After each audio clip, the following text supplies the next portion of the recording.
My name's Angela Nicholson, and in this tutorial I'm going to show you some of the settings you should use when making prints.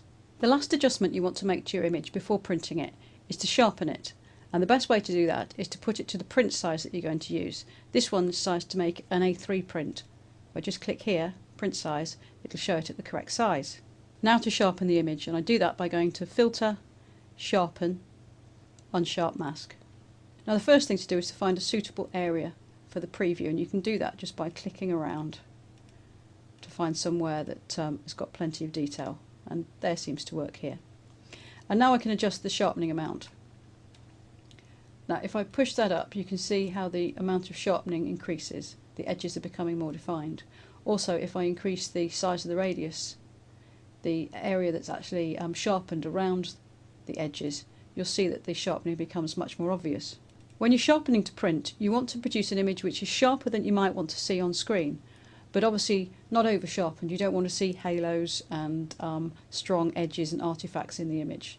So this is looking a bit over sharpened at the moment, so I'm just going to take the pixel radius down, and at the moment that amount's looking about right. So if I click on the preview button here, you can see that's without the sharpening applied, and that's with it applied.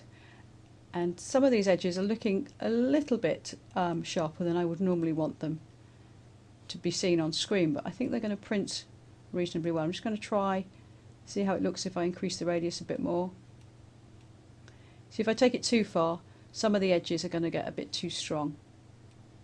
Push it a bit further still, you can see how this halo is beginning to form around some of those edges, so I'm going to knock that back just slightly.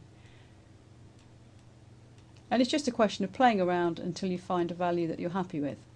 I'd also recommend that you make a few prints, testing out how much sharpening you need to apply to your images before you print them, and try out different papers. So once you're happy with the amount of sharpening that you're applying, all you need to do is press OK, and you're ready for the next stage. And now to print the image. To do this, we go to File and Print, or you can press Ctrl and P.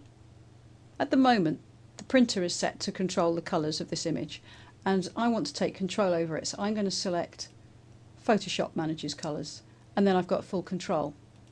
This allows me access to a number of options, including Match Print Colours, Gamut Warning, and Show Paper White. With Match Print Colours selected, the preview shows the image as it will be printed, so that's a fairly obvious one that you want to tick. The Gamut Warning option is also extremely useful because this identifies any areas of colour which are outside of the range that the printer can produce. So if you see any grey areas appearing in there, you know that you've either got to adjust the settings or adjust the image until the whole of the image can be printed correctly. Moving up to the top here, this is where you'll select the printer that you're going to use. And this Print Settings option, when you click this button, gives you access to the print driver, and it's where you select the paper that you're using. If you look at a selection of different papers, you'll notice that they don't all look the same. They don't have the same white base coat, and therefore once you've selected your paper, it's worth making sure that the Show Paper White option is selected, and this will reflect the colour of the paper in the preview. Once you've set the printer and the paper type you're going to use this drop-down list to select the correct printer profile, and it should be appropriate to your paper, so make sure you've made a note of which profile goes with which paper type. Now to set the rendering intent.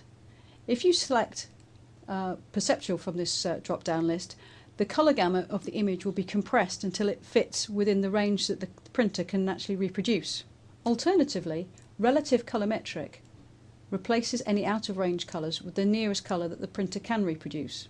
When you're trying to decide which of these options to use, it's just a question of clicking on them and seeing how they impact upon the image and picking the one you prefer.